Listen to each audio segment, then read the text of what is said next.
Well, let me first just start off by saying that I don't want to till this, because tilling, although that will work in preparing your soil, it in some regards damages the soil structure that's underground. And what we're trying to encourage here is the development of fungi and different fungal networks. And by coming through here with a rototiller that's going to pulverize that annually, it never gets a chance to really fully develop. What I do is I'll come through with my broad fork and just decompact, and I'll show you that here in a minute. But what that does is it loosens the soil enough where it allows air to get down into the soil for aeration, but it also decompacts it so that water can infiltrate down in deeper into the soil. And so there was a lot of weeds in here that I was able to come through, get those all cleared out. And then I began to run water in here. I want nature's little surprise to begin to germinate, and it can vary drastically, but I would suspect there's more than 1,000, probably upwards of could be 10,000 seeds per square foot in this soil. What running the water in here ahead of time does is it allows some of those seeds to begin to germinate. And so when I come through like I'm doing right now and I'm starting to work the soil, they'll die, and then I won't have to contend with them later. However, throughout the season, there's still going to be other seeds that germinate and come up, and then I'll have to either contend with or try to mulch in some way to suppress those. But let me give you a closer look down here. Yeah, here's a pretty representative view of some of the different weed seeds that are going to begin to start to germinate. And as I come through and work this soil, I'm going to upend that germination process, and these are going to go ahead and die off. But again, there'll be more. You can see these different lines here, and that's basically the interval at which I came through with my broad fork. And so each year this actually gets quite a bit easier, because when I started in this plot, this entire ground was hard. I've been adding over the course of the last few years a lot of amendment from the chicken yard. There's a lot of biochar in here, and the soil is pretty loose and you can just reach down in it. Here's the broad fork that I use. It's made by a company called Meadow Creature, and it comes from, I believe it goes up to 16-inch tines, but this is a 12-inch version. And I don't get anything for mentioning the company, but I am mentioning it because I would recommend this. I think you'd be pretty hard-pressed to break this. It's very well constructed. However, I will say that they don't exactly give these away. I think it was somewhere close to 300 bucks for this thing. But yeah, I've been happy with it thus far, and it's done all the work in this yard since I've had it for a couple years now. And when I first started in here, you know, it took me quite a while to get this soil worked up. But right now, it doesn't take that much, because I'm just, you can see these lines in here. I've already come through and basically hit this about every foot. I'll move back another foot, go down to depth, and then I'll loosen the block. Let me just quickly show you that. And this is actually easy enough to do with one hand. Soil is pretty, you can almost push it down by hand, but it goes all the way down to at least 12 inches. And you can, if it's, a lot of times it's hard, you can get up on here with both feet, rock back and forth, and it'll get a good purchase and start working its way down with those tines, and you'll eventually get all the way to the bottom. But I've already done all that legwork in here in the last couple of years, so it's pretty easy at this point, and it doesn't take me a whole long time to come through with that and decompact the soil. But as I come through, I'll just grab a purchase all the way deep as I can, and then I just essentially, I'm loosening that block. And I don't really want to disrupt all of the network I'm trying to get to develop within these blocks.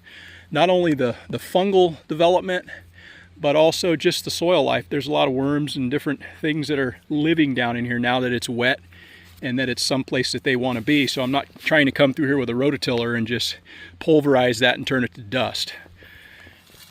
And so once I've done that, I come through with my spade, and then I'll start to create my rows, and then I'll knock the tops off those rows and get them all prepped with my rake, and then I'll be ready for planting. But this is going to continue to get watered from this point forward, until we start getting into the wet season, which we're not too far out of right now. We are just in September.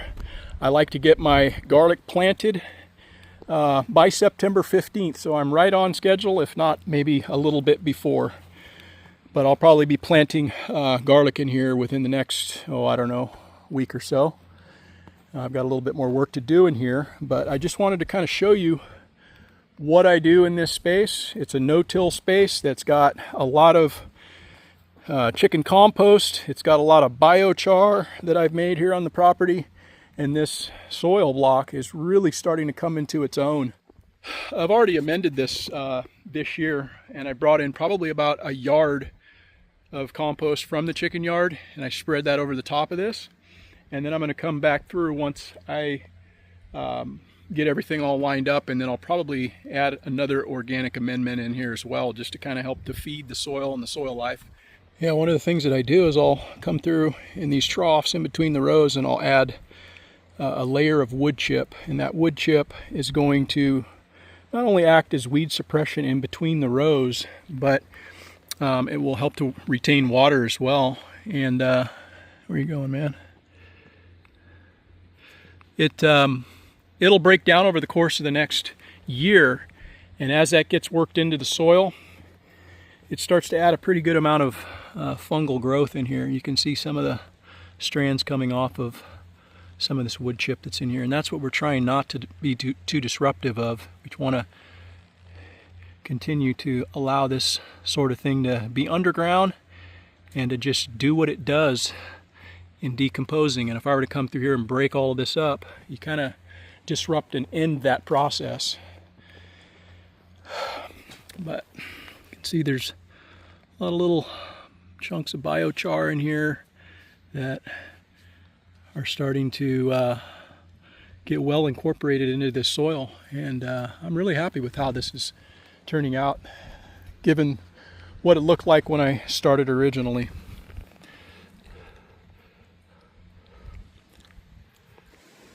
Well, today is September 15th, and I'm going to be putting in the remainder of the garlic that I'm going to be planting for this year. I would suspect I probably have somewhere north of 350 seed that have been planted thus far, and I want to get about 400 into the ground. I'm not going to discuss specifically how I go about doing that, the procedure that I use, because I've already spoken about that in other videos, and I will link somewhere in this to some of those videos if you're interested. One of the reasons why it's important that you get your garlic in this time of year is that the soil is still warm, and the garlic is going to begin to establish its root system, which can help prevent things from occurring in the wintertime, like frost heaving.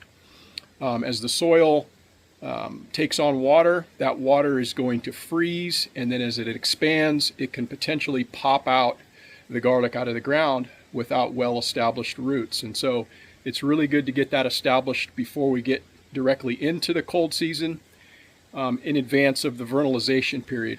Also, by having the roots established now, when we do get into spring, it's already ready for that nutrient uptake, and it'll just kind of expedite the process, even though this is quite a long process of anywhere from 8 to 9 months.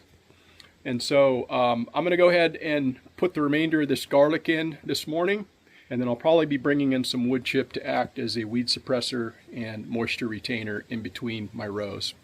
This is the point at which I left off.